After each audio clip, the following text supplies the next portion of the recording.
Ito po ang magiging topic natin for today. Hamon sa dalawang titi. O hindi po bastos yun ha. Dalawang titi. Trillanes at Torre. Hinamon po. O, di ba? Ang tatapang niyan. O, di ba? Si Torre ay di umano'y tinawag na kumidnap sa dating presidente. Si Trillanes naman laging pasugod. Ang tatapang. Tingnan natin kung papalag sa hamon ngayon. O puro sat-sat lang. Ha? Pagka may pumalag, umuurong na yung dalawa. Pangalawa, ginawa kay Jason sa gagawin din kay Bongbong Marcos. Nako, digital po ang karma. Pangatlo, 10 days para palakihin ang maleta. Hoy, para palang dinidiligan yan. Paano palalakihin ang maleta? Sasagutin natin mamaya. Pang-apat, pantapat kay Sara na tatalo sa kanya. Yun. Matagal na pong naghahanap ang mga kain-suka. Matagal na po naghahanap ang mga taga-bundok ng pantapat kay Sara. Dahil alam mo naman si VP Sara ay galit sa mga taga-bundok. Hindi, alam nyo na, hindi literal. Pero basta yung mahilig mamundok na meron namang magulang sa Maynila, no? Or sa syudad. May pantapat na. Hindi po si Lenny umatras. Eto, si Lenny, walang kwenta kay Sara. Etong pantapat kay Sara, delikado po siya rito. Panglima, BBM Unity. Oy, may bagong BBM Unity. Gangsta style. Oy, Gangnam Style ang BBM. Mamaya po, pag-uusapan natin, manunumbalik po ang BBM Unity. Ayan po. Huwag pong kakalimutan na sana doon sa mga hindi pa po subscriber ng Coach Oli News, subscribe po kayo. Libre lang po yan. Wala pong bayad. Konting lambing. Subscribe po. At syempre, importante rin sa akin, doon sa mga manunood nito, i-like nyo po itong video na ito. I-like nyo po itong vlog na ito. Malaki pong tulong yan sa algorithm. Hindi na po natin pagtatagalin. Diretso po tayo agad-agad sa ating topic dahil kay Coach Oli, bida ang balita. Ito po pag-usapan natin kasi po hinamon po itong si Trillanes at saka si Torre. Okay? So para hindi tayo medyo natatagalan sa pangalan, nakakalimutan ko pa itong dalawang to kasi mga wala namang kwenta. No? Banggitin na lang natin, Trillanes, Torre. Shortcutting ko, Titi. Hindi po ako nang babastos hindi po kabastusan yun. Initials lang po, parang initials yan di ba? Isang Trillanes, T, isang T. Parang si T1 at saka si T2. Di Titi. Okay? Sige, etong si Titi, hinamon. Itong dalawang Titi. Ang pangit ng pangalan nyo. Sige, si T1 at si T2, para ano na lang. Ito si T1 at si Tito, si Trillanes, saka si Torre hinamon. Tandaan po natin, napakatapang na itong dalawang to. Si Trillanes, kala mo laging galit di ba? Makikipaglaban pa ng suntukan doon sa matanda. Sumugod pa yan sa Oakwood. Pero di umano naihi, kaya sumuko. Susugod-sugod, susuko rin pala. Si Torre naman, kinidnap ang dating presidente. Ganyang katatapang yan. Matatapang. Ngayon sila hinahamon. Tingnan po ninyo yung hamon. At ano premyo? Naku, napakalaki. Milyon po ang premyo. Kung hindi duwag tong dalawa, Titi. Pero kung hindi nila kaya yung hamon, ibig sabihin hanggang sat-sat lang. Pakinggan po natin. Kaya maski ano-ano na lang ang tinuturo niya na mga akusasyon. Ito na naman, anong proof niya na yung helicopter and private jet daw ng KOJC ay kay PRRD? Ang proof niya ay ito. Kasi po, pag titingnan mo, mas madalas pa siyang gumamit kaysa sa true owner. Kung estudyante... Okay, yan po yan po ang bintang di umano nitong dalawang Titi na ito. Na yung chopper at yung eroplano daw ni Pastor Kibuloy ang may-ari, si PRRD. Oh, anong katunayan? Oh, anong proof nila? May picture po ba sila? Oh, meron ba silang video? Meron ba silang hawak na titulo? Meron ba silang hawak na dokumento? Oh, ang ang katunayan daw nitong TT na ito ay dahil mas madalas pa daw gumamit ng eroplano at chopper si PRRD kaysa kay Pastor Kibuloy. Pambihira. Eh kung ganon, ha? Kung ganon, ang usapin ng pag-aari, eh baka ako may-ari ng SMNI. Eh madalas ako dyan eh. Oh, alaala nyo, last time, araw-araw po ang Banateros sa SMNI. 3 pa lang kami noon. Araw-araw po ang Banateros. Oh. Eh ako, isa ako sa hindi pala absent. O, edi ako may-ari ng SMNI? Dahil madalas ako dyan? Oh. Wag namang, kung ikaw ang gumagamit, ikaw na madalas. Oh. Edi, yung CR, ha? Kung saan yung holding area doon sa holding area, sa VIP area, kung saan nandoon madalas ang Banateros. Ang may-ari nung CR na yon ay si Banat Bay at saka si Jay Guevara. Eh bakit? Lagi silang nasa CR eh. Oh, walang palya yun. Bago mag-show, magsi-CR yung dalawa, unahan pa. Oh. So, ang may-ari ng CR sa SMNI, si Banat Bay at saka si Jay Guevara. Di ba? Kung susundan natin itong ebidensya ni Trillanes, bobo talaga, di ba? Ang bobo. Ito si Trillanes, 1,000, isang tanga. Buong bansa, bobo na. Nang dahil sa'yo, animal ka. Ko ito sa law school, I will perhaps tell him, Iho, nakadaan ka ba sa kolehiyo? Opo. Nakadaan ka pala, oo. Doon sa philosophy mo, nakadaan ka ba ng logic, Iho? Tatanungin ko siya, opo. Parang logical fallacy ito. Ang proof mo na si PRRD ang may-ari ng helicopter at saka eroplano kasi according to you, ay mas madalas pa siyang gumagamit kaysa sa true owner. Meron ka bang ebidensya, Iho, na ang true owner ay si Pastor Apulo si Kibuloy? Meron ka bang ano dyan? Yun ang ebidensya. Meron ka bang video? Meron ka bang testimonial evidence na mag-prove talaga? You will prove the causal link between your allegation and your, this accusation. Yung nga problema, ha? Eh, dalawang uniform men, di umano itong dalawa. Hindi abogado eh.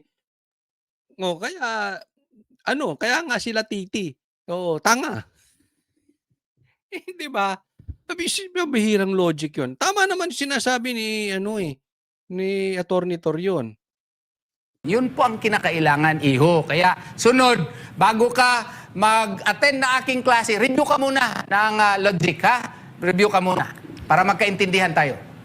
At isa pa, attorney, yung sabi na ang KOGC daw walang kapasiting bumili ng mga gamit na yun. Matanong nga kita, Tore, ano pala ang mga parameters mo at basehanan mo sa isang tao, isang agency or isang entity na may kapasidad siyang ganyan. Ano ang parameters na ginamit mo? At sino kang sa amin na wala kaming capacity? Huwag mo kaming ipantay sa standard mo. Kung ang standard mo ganon, huwag mo kaming ipantay doon. Kayo ni Trillanes. Nagkasundo pa yung dalawa. Alam mo, kumpleto na kayo? Isama nyo si Gadon. Bagay sa inyong dalawa. Titi plus Gadon. Ay, patayin na. Matindi. Pero si Banat Nay. Hello, ma'am. Banat Nay. Naku, ma-relax ngayon si Banat-Nay, ha. Kaya nga binansag ang Banat-Nay na 'yan, eh. Talagang matindi ring bumakbak 'yan, oh, pero kalmado lang siya ngayon. Yun lang ano ko. Ano ang basehanan mo? Yun lang? Oh. Kung tanongin din kita, wala kang kapasiting bumili ng bahay doon sa ganyan ha. Magkababayan tayo. Oh. Ma-accept mo ba yon? Hindi ko man alam kung may tinago ka ba dyan o nakahukay ka ba ng ginto o kaya hindi kita maaling akusahan na wala kang capacity na bumili ng bahay. Kaya wag mo kaming akusahan din na wala kaming capacity bumili ng ganito, ganyan. Alam nyo, na-underestimate nyo ang SMNI. Obviously, hindi nyo kilala ang SMNI. Obviously, hindi nyo kilala ang KOJC. Kaya ginaganyan ninyo. No? Kaya na-underestimate ninyo, kaya sa tingin ninyo, walang capacity ang KOJC bumili. Alam nyo po, ang dami ko nang napuntahang bansa. Japan, Hong Kong, tumawid pa kami sa Macau. Nag-US ako. Hawaii. Ang Hawaii naman is US. So, nag-Hawaii din ako, nag-New York ako, nag-LA ako, San Diego, New York, kung saan-saan. Ano pa ba? Mga napuntahan ko. Alam nyo po, lahat po yan may KOJC. Lahat po. Kaya nga ngayon, kung meron akong gusto kong magbakasyon, kahit saan sa mundo, panatag ako eh. Bakit? Alam ko may KOJC. Pwede akong pwede akong magbakasyon. Anong pong punto natin? Napakalaki po ng KOJC. Ang KOJC hindi lang po pang Davao. Ang KOJC hindi lang po pang Pilipinas. Guaranteed po yun. Kung ayaw nyong maniwala, tingnan nyo Facebook ko. Kung nasaan ako, may pictures ako ng mga taga KOJC. Huwag kayong tatanga-tanga. So, malawak po ang KOJC. Tapos sasabihin ninyo, walang kakayanan. Tapos walang pambili. Tapos kay PRRD. Bakit nyo sinisilip ang yaman ng simbahan? That is harassment. May separation of church and state tayo. Tatandaan po natin, hindi politiko si Pastor Kibuloy. Para silipin ninyo. Pambihira kayo. Gusto nyo sinilip ninyo yung bank account. Pati BIR nung kay BP Sara na bawal. Ngayon naman, ang gusto nyong silipin si Pastor Kibuloy, excuse me po, gusto nyong silipin ng KOJC. Walang kakayanan. Excuse me po, meron po silang kakayanan. At wala kayong karapatang silipin. Hindi ito politiko. Hindi ito pera ng taong bayan. Hindi katulad mo, Trillanes, ang nagpapasahod sa'yo ay pera ng taong bayan. Hindi katulad mo, Torre, na ang nagpapasahod sa'yo, pera ng taong bayan. Hindi po kidnapper si Pastor Kibuloy katulad ninyo. Yan ang tawag nung, ano bang ginawa nyo kay PRRD? Di kidnapping yon. Tapos sisilipin niyo private. Halimbawa, sisilipin niyo yung sa akin. Tapos pagbibintangan ninyo ko, yung yaman ko dahil kay PRRD. Tanga kayo. Tapos ang ebidensya nyo, ganun-ganun lang. Bastos talaga itong mga to. Alam nyo, huwag tayong papaloko dito sa mga to. Kasi ginagawa lang nilang trap yan eh. Pinaingay nila yung kay Jason pinaiingay nila ito ngayon sa KOJC para mapagtakpan yung maleta. Huwag po tayong papaligaw. This is a lie. Ba't hindi mo matawag, Auntie Claire, na mga fake news peddler yung mga yan? O sige, nahamon. Patunayan ninyo. Kung hindi kayo bakla, kung hindi kayo duwag, patunayan ninyo. Kasi kung hindi, puro lang kayo satsat. Alam nyo, eto lang. Kung hindi kayang patunayan ni Trillanes yan, malamang-lamang, And I'm totally confident na lahat po ng pinipresentang chismis ni Trillanes, peke. So patunayan mo yan, Trillanes. Dahil ikaw ang nagpasabog dun sa mga bank accounts, pag hindi mo napatunayan itong sa KOJC,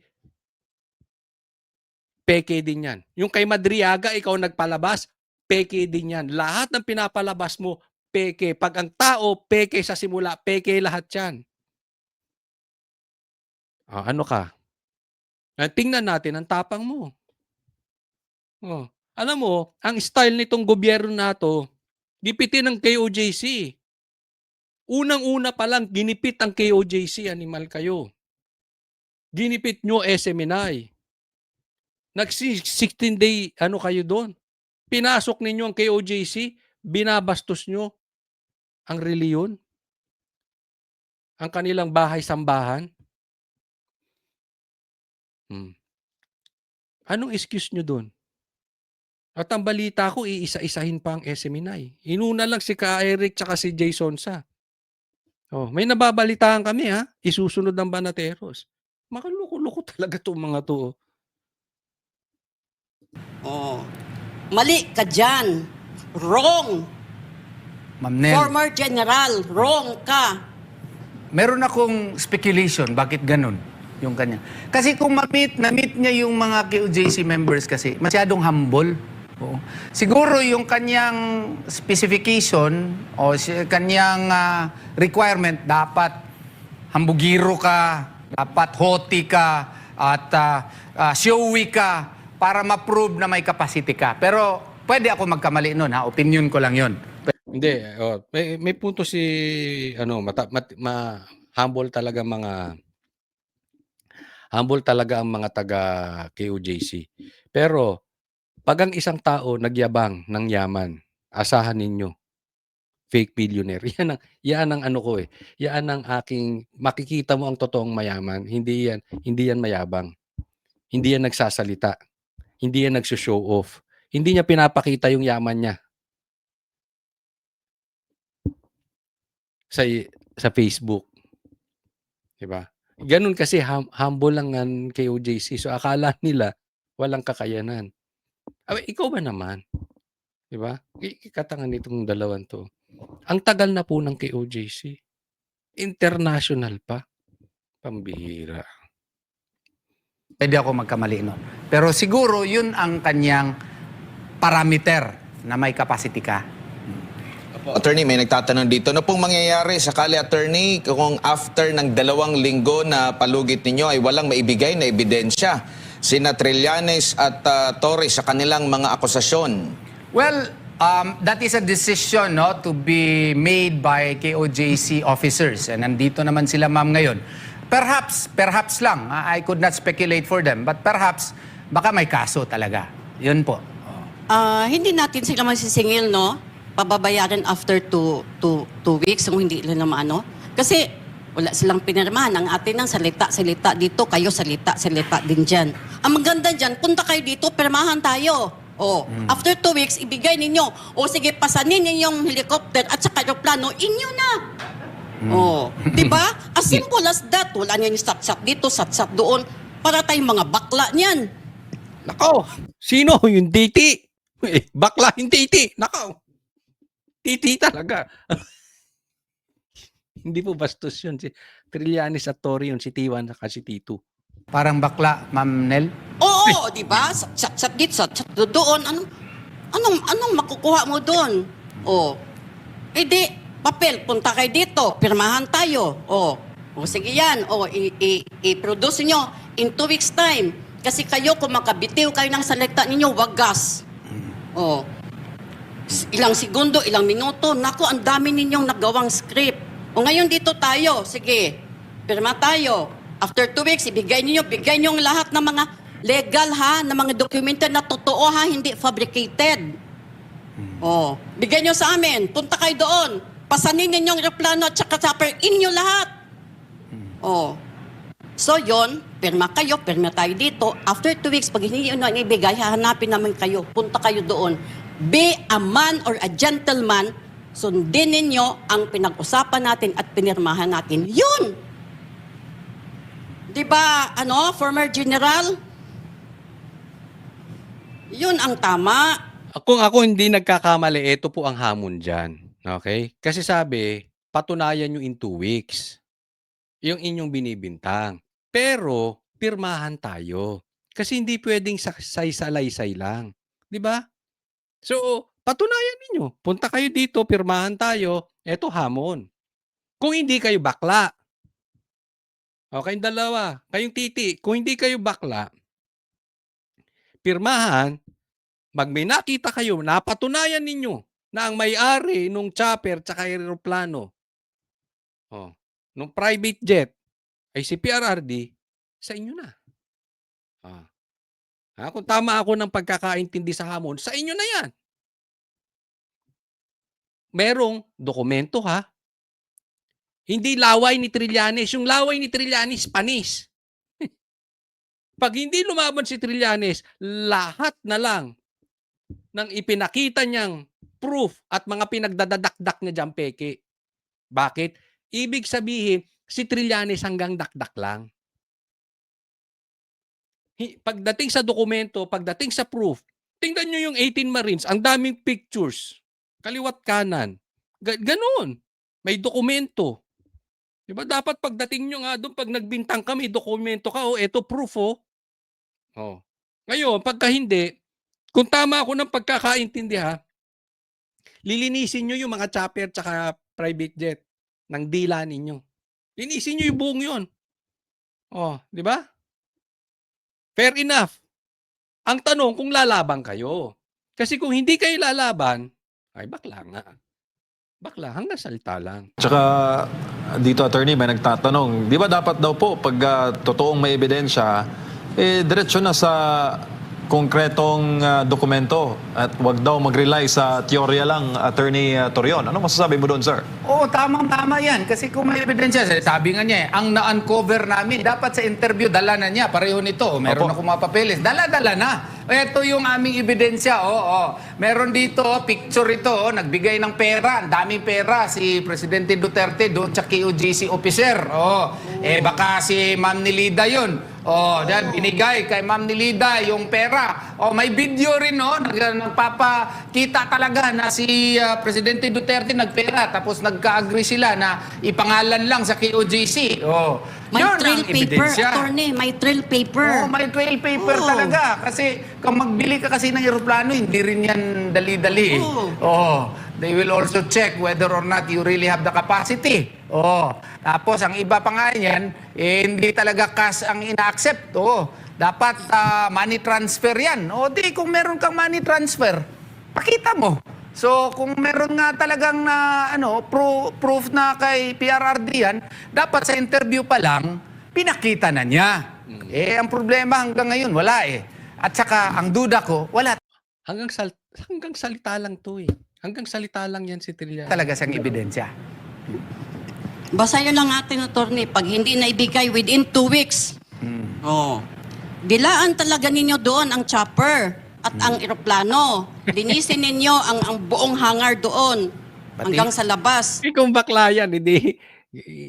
Kung totoo lang, kung totoong bakla yan, gusto nila yan dila-dila. Yan ang hamon, yan ang hamon. Pero ito masasabi ko sa inyo. Ito hindi ko pinagtatanggol ang KOJC. Ang KOJC po ay hindi ko kareliyon. Marami nga napagbibintangan akong dyan ako. Hindi po ako taga KOJC. Yung mga kakilala ko, alam kung saan ako church belong. Pero isa sa masasabi ko, napakatino ng mga taga KOJC. Hindi to sa binubuhat sila. At sisiguraduhin ko, I'm very, very confident. 1,000,000% ng pera ng KOJC, yung private jet na yan, ay hindi galing kay PRRD. Yung chopper na yan. Naku. Ito po kasi, ako po ay isang, dun sa mga hindi na, observant ako, tahimik lang ako sa gilid. Pero I observe people. Hindi ako mabobola. Oo lang ako ng oo. Pero 'pag nakakita ako ng taliwas doon sa sinasabi, eh, hindi mo ako mapagsasalita ng ganito. Madalas po ako dito sa SMNI at ang dami ko ng na-meet. And na-meet ko rin ng harapan si Piaradi at saka si Pastor Kibuloy. Together, na-meet ko na rin na andiyan si VP Sara and all. Wala, as in, zero, negative, na there is a sign na pag-aari ng PRRD itong KOJC.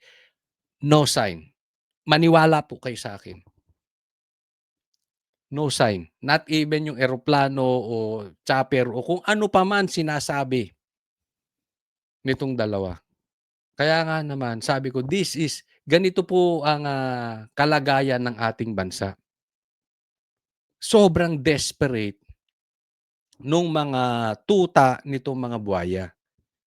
Dahil siyempre nga, ginagamit pang diversion itong issue na ito. And at the same time, harassment to. Talagang pahihintuin nila. Kaya alam nyo mga kababayan, ako'y nananawagan sa inyo. Malapit na po natin makamit ang tagumpay. Ako'y nararamdaman ko. Lagi namang ganyan eh. Pag painit ng painit ang panggigipit, malapit na ang tagumpay. Lagi po natin. Kaya nga pinaiinit ang panggigipit kasi napapansin na nila na yung mga tao ay nahuhuli na yung kanilang sistema at kailangan nilang patahimikin. Tandaan nyo po, kayo na po ang humusga. Yung ibang media, yung ibang mainstream media, yung ibang simbahan, hawak nila sa liig. Kaya nilang kontrolin. Tandaan niyo po 'yan. At alam kong alam niyo 'yan. At alam kong alam niyo kung sino-sino 'tong mga 'to.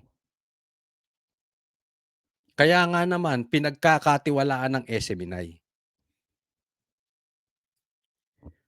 Pero yung hindi nila kayang hawakan na simbahan, which is KOJC, at hindi nila kayang hawakan na network, na hindi nila kayang bayaran, sisiraan. Alam nyo, sasabihin ko to sa inyo. Before, may alok sa Banateros. At alam kong naikwento na to ni Banat Bay. May alok sa Banateros. Malaki pong pera.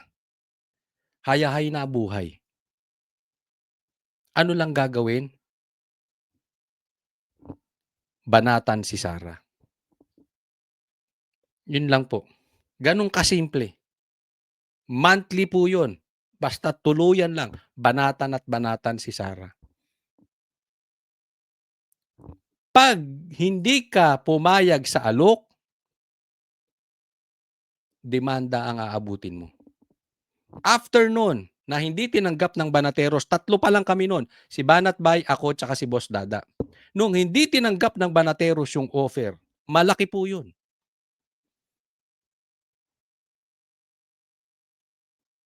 Nasa 7 figures yun. Nung hindi tinanggap ng Banateros, tingnan nyo, puro demanda ang inabot ni Banat Bay. Ang pinuntirya, si Banat Bay. Ganun po.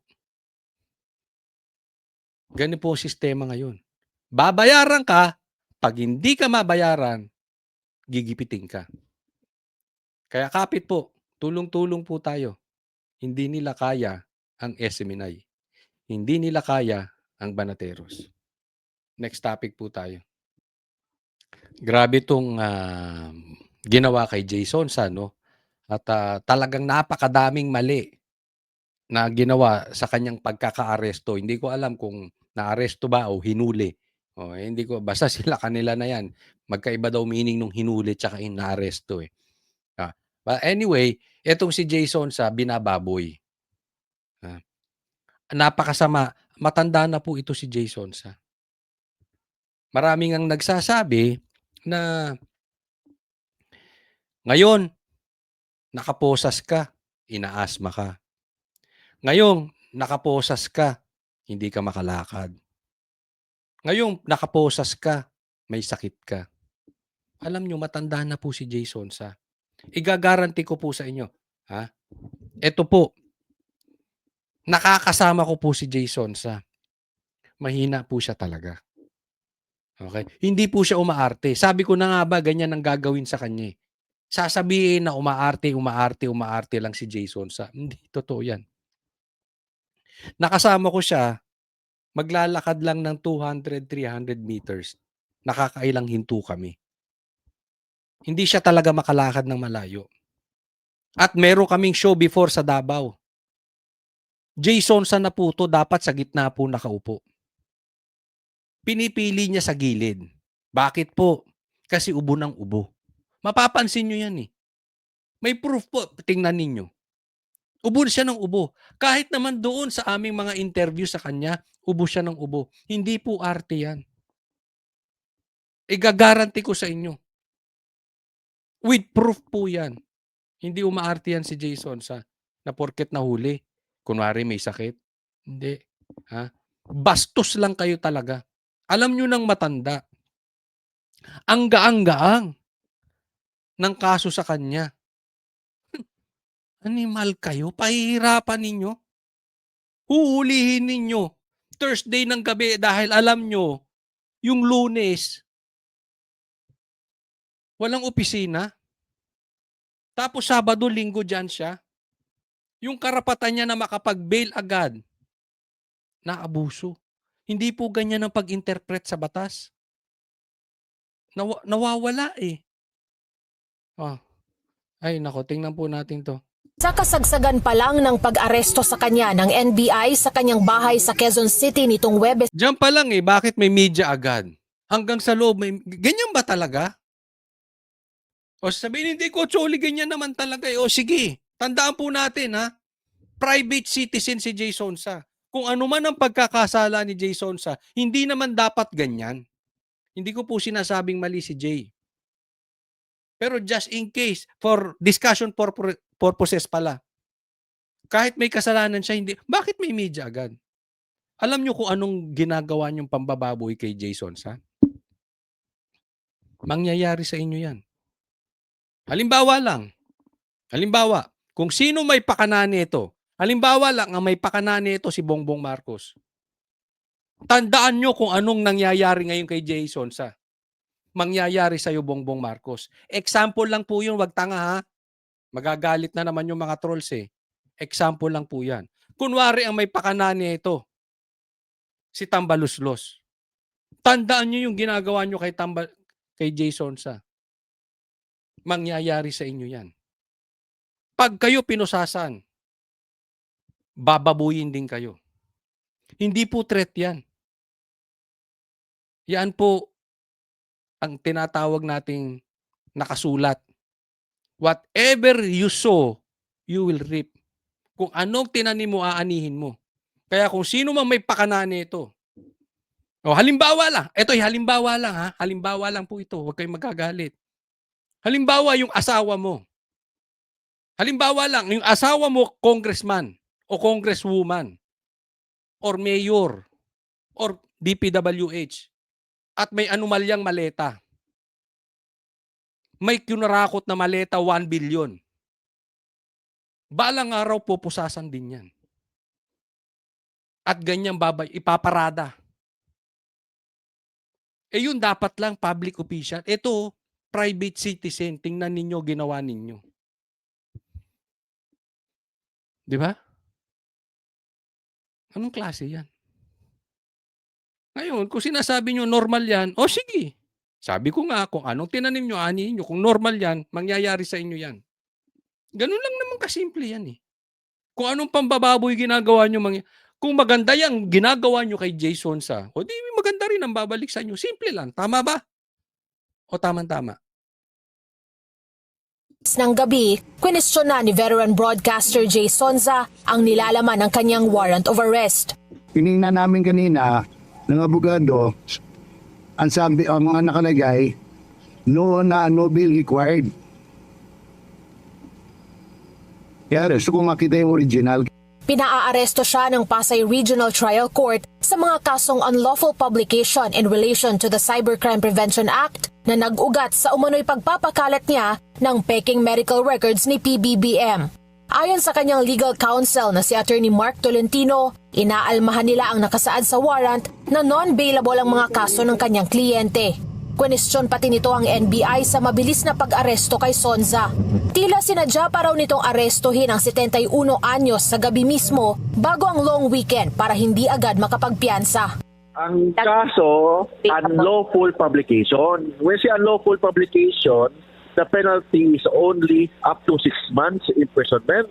Kahit nagawin natin 6 years imprisonment yan, the case is bailable as a Unlawful publication, ang gaang-gaang. Gaganyanin po niyo yung matanda. matter of right. Ito namang NBI, kahit mga lawyers alam naman nila na highly legally questionable yung warrant of arrest, in-arrest pa rin nila yung matanda. Oh, eksakto. Lawyers yung mga taga-NBI eh. Ako, I have nothing against sa mga NBI. Kasi maraming matitino dyan. Sa katunayan, ang balita ko dyan sa NBI, ayaw nila yung ginagawa ng kanilang itong si NBI director na si sino to? Basta ito yung hindi tagalabas naman daw kasi yan kaya kinuha lang kaya iba ang diskarte, nakita mo kung may Auntie Claire, ito yung Uncle Claire, di ba? Legally abogado naman kayo eh, alam nyo nang legally questionable yung warrant of arrest, ginawa nyo pa rin. Nila yung matanda. Giit pa ni Tolentino, dapat daw ay nilinaw ng NBI sa korte kung bakit non-bailable ang mga kaso. Pero sagot ni NBI Director Melvin Matibag, at the end of the day, it's the court who will decide kung may bail ba o wala.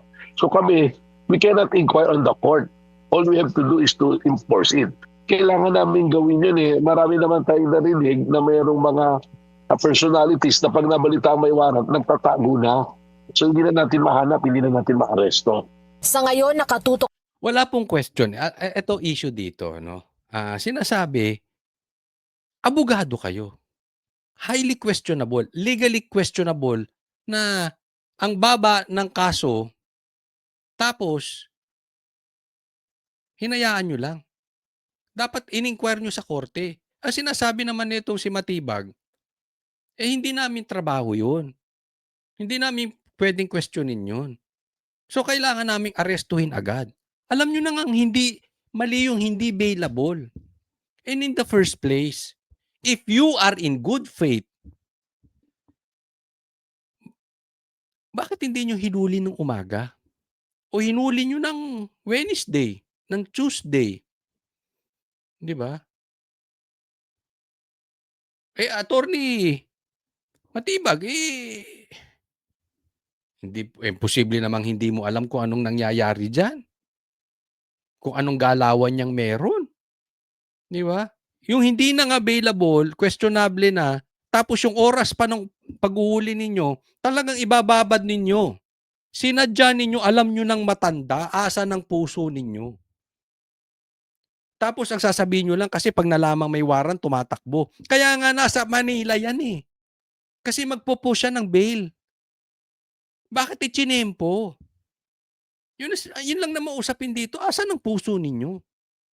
Huwag naman sana yung nangyari kay Jason sa mangyari sa inyo, mangyari sa asawa ninyo, mangyari sa anak ninyo. Di ba? Pwede naman. Kung may problema siya, kung may kaso siya, edi ayusin. Bakit? Kaya nga alam mo, ako sa tingin ko ito eh. Napapanahon na magkaroon ng batas na sana ipagbawal yung yung paglabas ng warrant of arrest ng Biyernes o the day before a holiday. Kasi po, instead na inaayos po yung pag-aaresto, inaabuso yung batas. Tsetsempuhin talaga.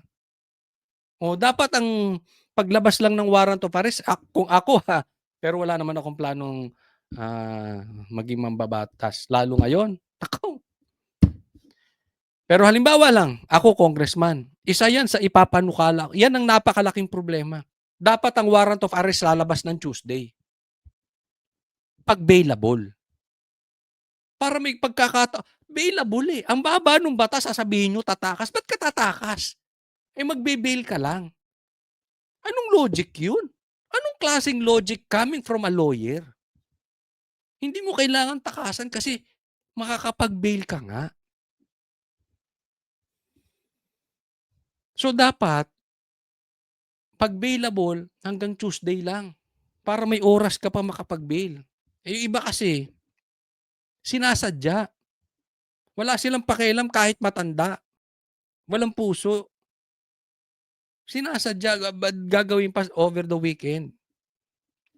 O baka mamaya magkaroon kami ng warrant ha. Tsempuhin din ng Biyernes. O, sabihin nyo, tsamba na naman. Sasabihin nyo, ginagawa lang ninyo trabaho ninyo. Manguhuli kayo Biyernes ng gabi. Baka sabihin nyo, nakatsamba ako. Na raw ang kampo ni Sonza sa mga legal na hakbang na maaari nitong gawin para agad siyang makalaya. Kinilala naman ng Presidential Communications Office ang pagkakaso at pagkakaaresto sa veteran broadcaster.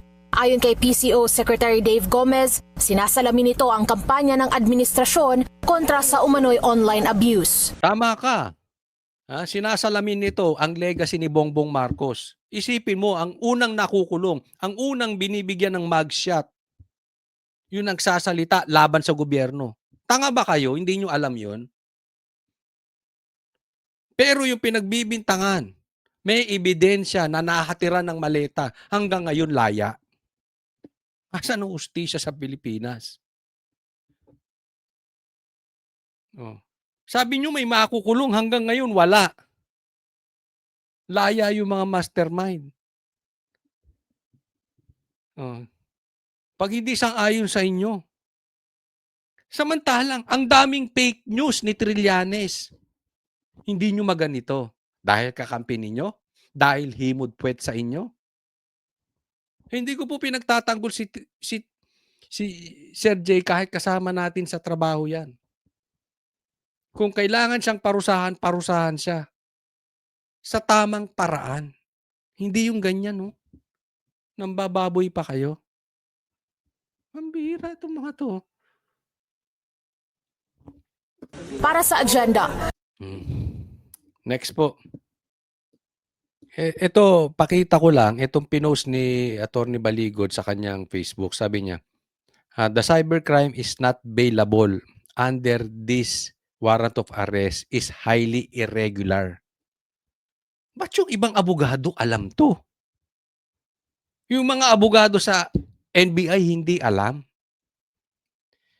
And together with the timing of its release and implementation indicate an orchestrated move to deprive Mr. Sonsa of his right to immediately post bail. Highly questionable na yung no bail, pati yung timing. So, ibig sabihin, trinabaho talaga si Jay Sonsa. And at the same time, inalis sa kanya yung kanyang karapatan na makapag-bail agad. NBI, asa ng hustisya. Hindi ko po ulitin, sinisisi ang NBI. Maraming matitino dyan. Kaya lang may bulok sa ibabaw. Hindi ko alam kung sino-sino ito. Sana naman maunawaan ninyo. Yung mga matitino ay ma-overcome yung mga bulok dyan. Nakikiusap lang po. Walang problemang managot sa batas. Padaanin natin sa due process. Ganun lang. Nako, pag-usapan natin painit ng painit itong impeachment. At kung hindi ako nagkakamali, ay magkakabutuhan na sa May 11. So anong petsa ngayon? May 2. So meron pang 9 days or 10 days. More or less, 10 days. So meron pa silang 10 araw para magpalaki ng maleta. 'Di ba? Sige. Sino yung boboto? Sino yung hindi? Oh. Kung ang panabla nila sa pagboto ay sila ay nagpapalaki ng maleta, nagpapalaki ng lagay, di umano. Yan po kasi naririnig natin. 'Di ba? Yan ang kumakalat na balita.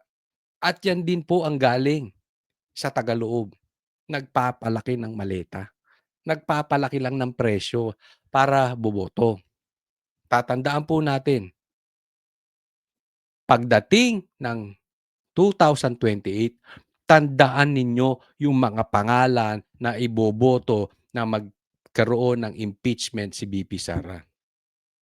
Doon tayo sisingil sa kanila. Kung sila, pinili nila ang maleta, atin ang boto. Inyo ang maleta, inyo ang bit, amin ang boto. Singilin natin. Hindi naman po pwedeng boboto tong mga to. Walang maleta. Walang envelope. Ay!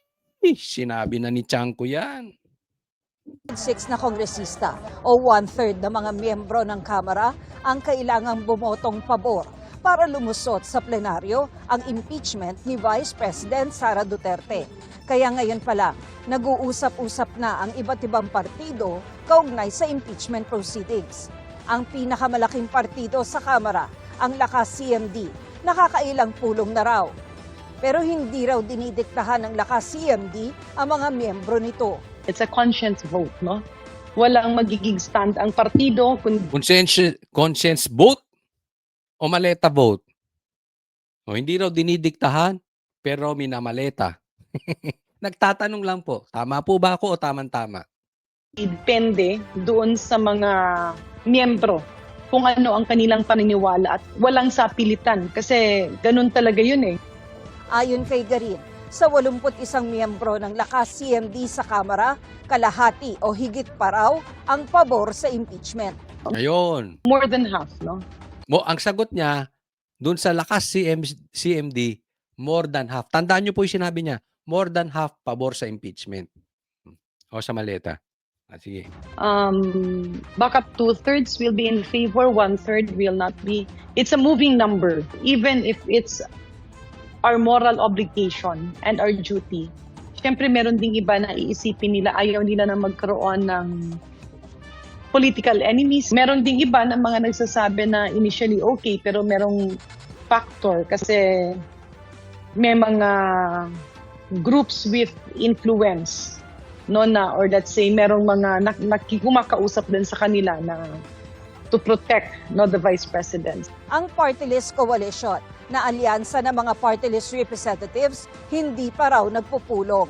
Pero sabi ni Bicol Saro Party List Representative Terry Ridon, sa mga party list, more than half of it. Yung isa, sa Lakas CMD, more than 50%. Ang sagot naman nito sa mga party list, more than half. Parang iisa script nyo, brad. Ridon! Pwede ba kitang ma-interview? One-on-one lang, ayos lang. More than half daw eh. Di ba? Pareha sila. But anyway, ako sa akin lang tanggalin na yung party list. Hindi naman binoto ng diretso yan ng taong bayan eh. Hindi po lahat ng party list Pero kasi yung mga ayos, binubulok lang ng mga namumulitika. Hindi naman nila napagsisilbihan yung talagang kanilang purpose dyan. Would most definitely support impeachment. Tsaka, hindi pa kayo nagmi-meeting. Paano mo nalaman kalahati? More than half? Huwag mo ka nga ganyan-ganyan, ha? Paano mo nalaman? At tsaka ikaw ba tagapagsalita ng mga party list? The Vice President. sa ngayon binabalangkas na ng House Committee on Justice ang committee report na maglalaman ng resolusyon at articles of impeachment. Nakatakda itong aprobahan ng komite sa May 4. Ang kapatid ng bise na si Davao City 1st District Representative Paulo Duterte matapos sabihing ginagamit ang pondo sa distrito para pilitin ang mga kongresistang bumoto pabor sa impeachment. Ngayon naman ay nagsasabing ginagamit daw ang mga SALN para pagbantaan ang mga kongresista. Pero ang mga nakausap naming kongresista, wala naman daw naranasang ganito. Wala pong ganyan na pressure, and in fact, mas mahihirapan pa po kami na i-justify at magbulag-bulagan kung kami po ay boboto ng hindi sa for determination of probable cause, samantalang sumisigaw po yung mga ebidensya na nasa harapan po namin. Sa tingin mo may naniniwala sa sinasabi mong 'yan? Ito sinabi ni Pulong. Dati ang ginagamit maleta. Pera-pera sa madaling salita. Ngayon ang ginagamit panakot. Sal-in.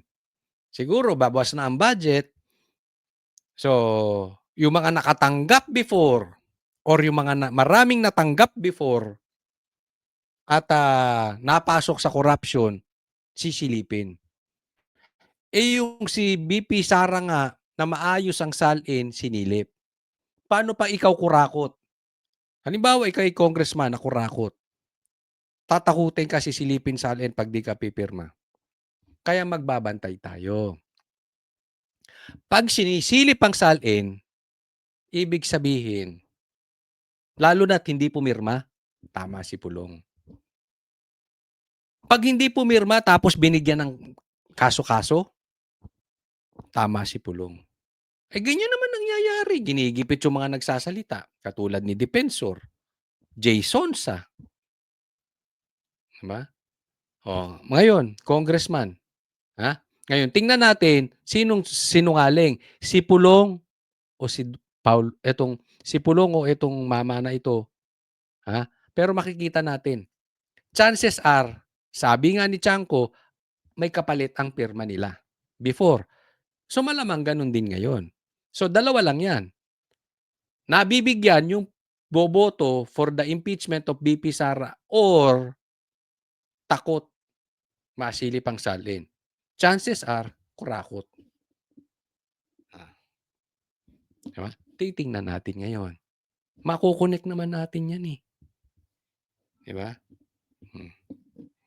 I believe the best way forward is to put faces on those accusations. Kung sino man yung chief of staff na tinawagan or kung sino man yung congressman na tinawagan, napaka-importanteng lumabas, ilantad at siya mismo ang magsalita. Ako si Tina pa. So ang sabi niya, pangalanan ni Pulong. Darating po tayo dyan, relax lang.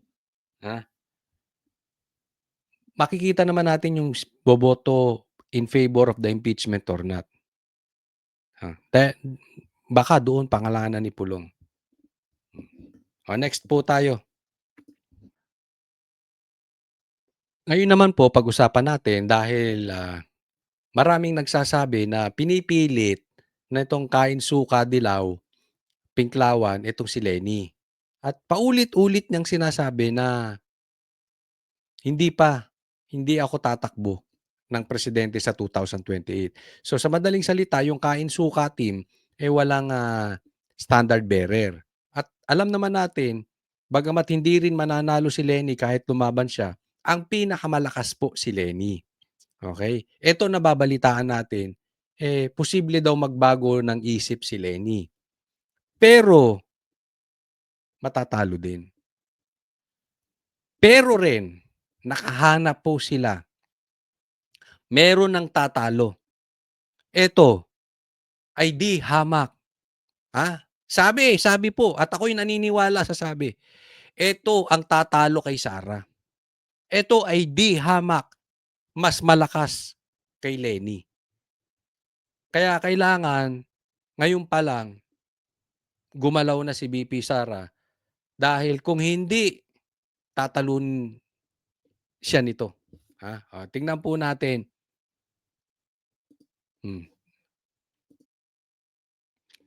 Tingnan po natin yung mabigat na kalaban ni BP Sara. Ang mabigat na kalaban ni VP Sara sa 2028? Well, nagsabi na si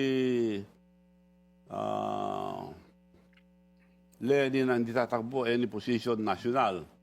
Kung may isang salita siya, wala lang malaban. Kung may isang salita, baka umi-style lang din yan si Lenny. Pero ayaw mo siya, matatalo rin siya. Lalaban. May lalaban pero Pag gumalaw ang baleta, yung problema. Mababaw sa baleta ang katotohanan. Yun po ang matinding kalaban ni VP Sara. And I totally agree with Gov. Chavit, no? Alam nyo, hindi po yan salita galing out of nowhere. Yan po ang salita na kahit ngayon mapapatunayan nyo na. Walang tatalo kay Sara. Ako, sa tingin ko, dalawa lang ang posibleng tumalo kay Sara. Kung papatayin siya o talagang gagalaw ang maleta. This is very obvious. Tingnan po ninyo. Sa sobrang laki ng ebidensya, sa sobrang dami na nagtuturo kung sino ang mastermind, alam nyo, dapat tapos na to. Kung sa ibang bansa, huli na yung mastermind. Kung sa ibang bansa, gumagalaw na ang sundalo. Kung sa ibang bansa, gumagalaw na ang kamara. Kung sa ibang bansa, gumagalaw na ang Senado. Kung sa ibang bansa, gumagalaw na politiko, gumagalaw na ang taong bayan.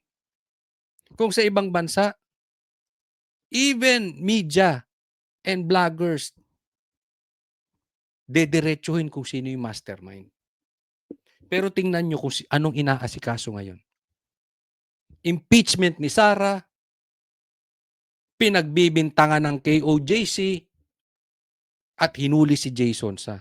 Alam nyo kung bakit? Because of maleta. Ganun lang kasimple yan. Kaya hindi nila masasabi na itong binabanggit ni Chavit Singson, kinuwas na parang bula kung saan. Obvious, kitang-kita nyo ngayon. No? Saan ka nakakita ng inaasikaso ng kamera si BP Sara?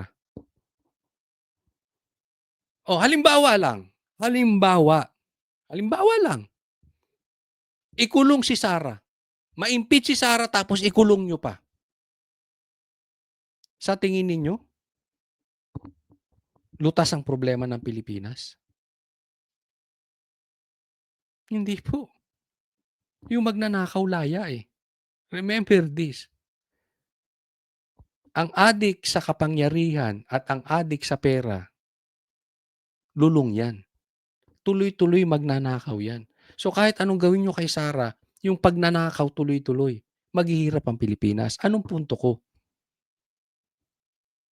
Bakit aasikasuhin mo si Sara na hindi naman matutulungan yung problema natin sa korupsyon? Di po ba? Andun ang malaki nating problema. Kaya ako, alam nyo, sinasabi ko sa sarili ko, sinasabi ko rin sa iba. Ha? Kung ganito ang mga leaders natin, look at the leaders now. Instead na habulin yung mastermind, babanatan si Sara for the sake na ang kanilang motto ngayon ay magkaisa para hindi makaupo si Sara. Instead na solusyonan natin yung problema natin ngayon dahil nagugutom ang taong bayan. Hindi. Kalimutan natin yan. Magkaisa. For them, ang prinsipyo, basta magkaisa. Pag ganyan ang prinsipyo ng mga leaders, magkaisa basta hindi makaupo si Sara. Kahit makaupo si Sara sa 2028, asahan nyo po, hindi aasenso Pilipinas. Dahil kung ang mga tao ganyan pa rin ang nakapaligid, ganyan pa rin ang iboboto nyong tao, walang mangyayari sa Pilipinas. Ito pa, tingnan po ninyo yung sinabit ni Chavit. Maganda po ito. Yung Madriaga, professional scammer yun. May kaso, ang daming kaso. Ako Madriaga. mismo, nag-file na sa court, ini-scam ako, pinuntahan ako sa bahay, nagkipagkaibigan, tapos humingi sila ng pera dahil may video sila si President Noynoy na nagde-deliver to mga PSG to. Puro bang magnanakaw ang kasama. Nakarmas pa sila. So, hinuli ko lahat. Dinamanda ko. Scammer yun. Yun ang testigo nila. Hindi na sila makapili. Yung Madriaga. Professional scammer, Noynoy. Yan. Eto si Madriaga na tumitistigo kay Sara. Tingnan nyo kung gaano sila ka-desperate. Scammer. Wala na silang makuha eh. Eh, kidnapper nga. Ano nga asahan mo dun? Most wanted nga. At a time, most wanted po yan sa mga pulis. Diba? Yan ang kinuha nilang testigo. Nakikita nyo yung sinasabi ko po sa inyo na ang laki ng problema ng bansa natin. Why? We have leaders na ganito. Basta lang maidiin si Sara, kukuha sila ng scammer. Kukuha sila ng kidnapper. Kukuha sila ng most wanted. Bakit? Just to protect themselves. Tatamaan sila kay Sara. Ganyan ang leaders natin. Ang problema natin, ang layo na natin sa katotohanan. Always remember this. The more tayong lumayo sa katotohanan, the more tayo magkakaroon ng problema. And look at the Philippines now. Let me repeat that. Tingnan po ninyo ang Pilipinas ngayon. Ang layo natin sa katotohanan. Kaya nakikita ko rin ang layo pa ng Pilipinas sa pag-asenso. Until maayos natin at dumikit tayo sa truth. Sabi nga, that truth will set us free. Ang totoo ay totoo regardless. Isipin mo, kikikilan si Chavit, pupuntahan siya sa bahay may armas. Ano yung kikil? Meron daw patungkol kay Pinoy, nabanggit si Pinoy, hindi ko na alam kung anong ibig sabihin ni Chavit doon. Pero pumunta sa bahay, nanghihingi ng pera may armas. O, di pinaghuhuli. Kikil yun. Ako, that's how I see it. Anong pupunta ka rito sa bahay, hihingan mo akong pera, may dala-dala kayo, ang dadami yung dalang armas? Ano ibig mo sabihin nun? Protection money. Ganun yun eh.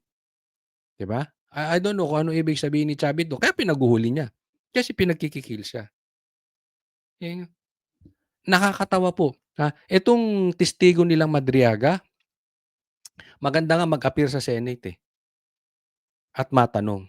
Kasi hindi nila pinayagang matanong. And I doubt kung palalabasan nila, palulutangin nila sa Senate yan.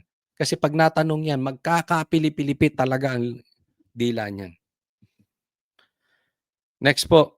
Meron akong ipapakita sa inyo na tila bugok. Parang bugok ang pag-iisip, no? But anyway, kayo po humusga.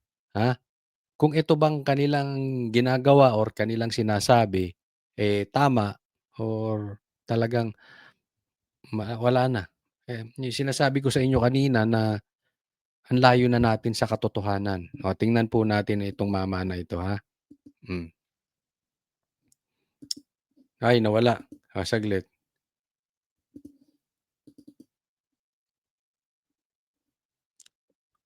Ayan, tingnan ninyo. Si Bongbong Marcos namimigay ng bigas. Bigas ba ito? 10 kilos ba yun? Basta anyway, parang bigas, nakasako. Namimigay ng bigas kay Manny Pacquiao. Tingnan po ninyo, ang una niyang ginanito, ang una niyang dinalaw, si Lenny. Tapos, si Isko. Tapos, si Pacquiao. Diba? Yung mga dati niyang nakalaban sa pagka-presidente, yan ang mga dinadalaw niya ngayon. Binobola, kinukuha ang amor. In short, pinapakita niya na maayos siya. Pag kayo ay nalaglag sa patibong na ganyan, katangan nyo na lang. Hindi, totoo yan. Ito si Bongbong Marcos ay tila parang sa likod ay gumagawa ng another unity team. Pero unity gangsta type. Yung tipong magbibigay. Hindi nga lang pera, pero sige, ito ay para sa inyong syudad. Pero pera ng taong bayan yan. Kaya gangstas type eh. Lagay. Ayan. Lagay na mukhang legal. Hindi yan para sa bayan. Hindi ko alam kung nabigyan sila or what. Hindi ko na sila wala naman tayong ebidensya patungkol diyan, so hindi natin masasabi. Ang masasabi lang po natin, ginawa niya na po kay Sara yang ganyang uniteam at nakita niyo kung paano trinaydor si Sara. Ngayon, kung mauuto kayo sa ganyang style, talagang masasabi ko medyo may problema sa pag-iisip ninyo. Okay lang kung tatanggapin niyo 'yan para sa inyong, siyudad, ayos lang, walang problema. Pero kung magpapabola ka diyan, ha, or magiging running mate or tatakbo kayo diyan or unit team kayo, ha, mag-iingat kayo sa mamanto. Yung ginawa kay Sara na pinalibing pa yung tatay niya sa libingan ng bayani, yung nagbalik sa puwesto sa mga Marcos na pagkatagal-tagal ay hindi sila makapuesto as president. Binalik and yet ginawa kay Sara. Kayo pa. So kung merong binibigay sa inyo, tanggapin nyo lang. Pero hindi naman siguro kayo tanga para magpauto. Habang lantaran na po ang ebidensya ng pambubudol nito. 'Di ba? Sabi nga, fool me once, shame on you. Fool me twice, shame on me. Kasi kahit hindi kayo nauto ngayon, pero nakita nyo kung paano nito trinaydor si Sara. Tapos papauto kayo. Ewan ko sa inyo. Ito pa. Ito, mainit na usapin, ha? Isa pa. Tingnan nyo kung sino ang nasa katinuan. Ganyan po ang administrasyon ngayon. Kasi hindi po ibig sabihin matalino ako or what. Kaya lang ang layo na po talaga natin sa katotohanan eh. Pag binabaluktot mo ang tama, magmumukha ka talagang tanga kahit hindi ka tanga. Tingnan po ninyo. Ano sabi ni Tito Soto? Sa akin, ang forthwith means the following day. Kay Chis Escudero, ang sabi niya, forthwith without unnecessary delay, but within reasonable time depending on circumstances. Sa madaling salita, kay Chis, hindi mo dapat dinidelay ang forthwith, ang ibig sabihin. Pero, hindi mo rin mamadaliin na to the point na masisira na po yung due process. Yung dapat nasa legal ka. Abogado to si Chis eh. Anong sabi ng Supreme Court? Ito nakita ko lang tong post na ito eh. Ang ganda ng pagkakahimay niya. Based on the Supreme Court interpretation, Chis is more correct. Tito Soto emphasized his experience as a long-serving senator in explaining his position. He even insisted na siya ang dapat paniwalaan at hindi ang Supreme Court. Wow!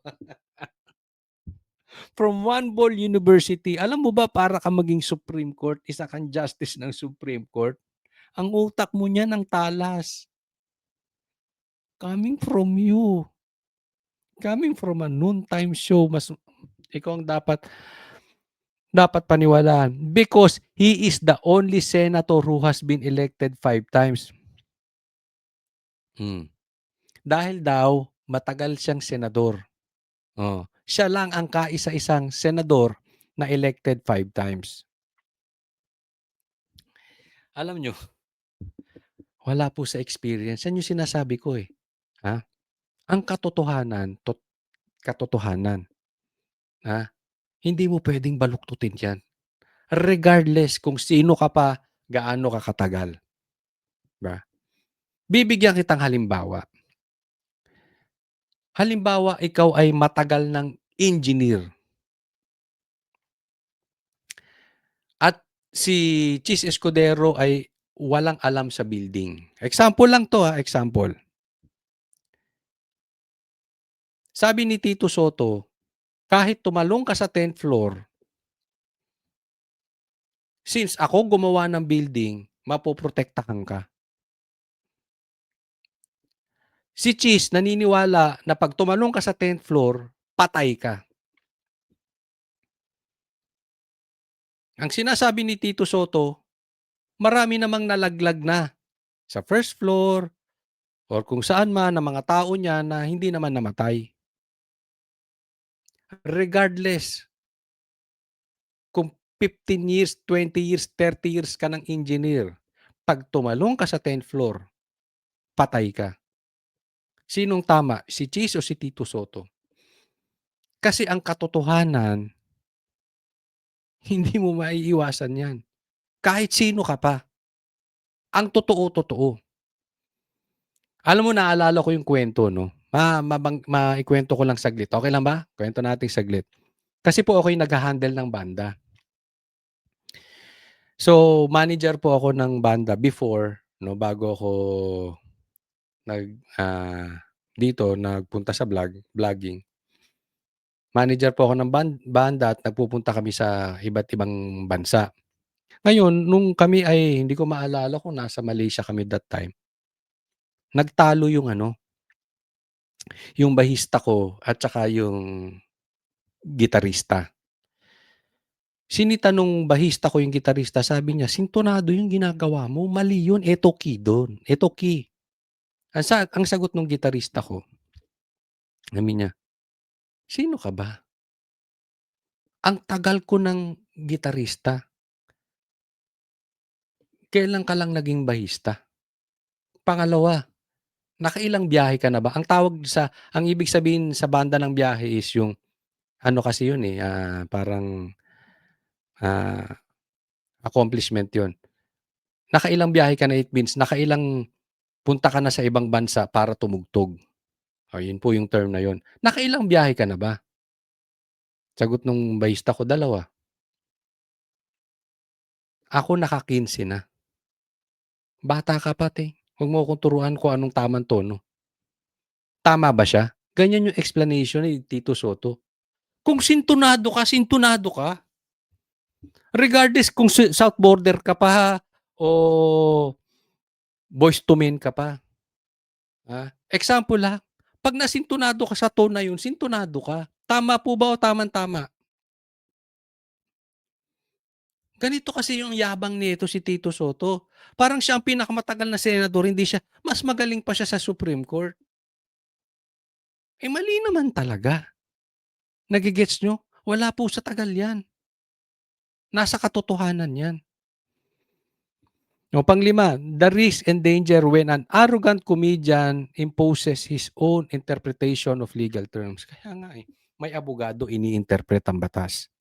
May isang komedyante ini-interpret ang batas. Kanino ka maniniwala? Pinanigan na ng korte yung interpretasyon ng lawyer. I-insist mo pa. Ay, no. These are the leaders we have. Kaya nga naman, God bless the Philippines. Ang layo pa natin, no? Ang layo ng katinuan sa bansa ng Pilipinas kasi ang layo natin sa katotohanan.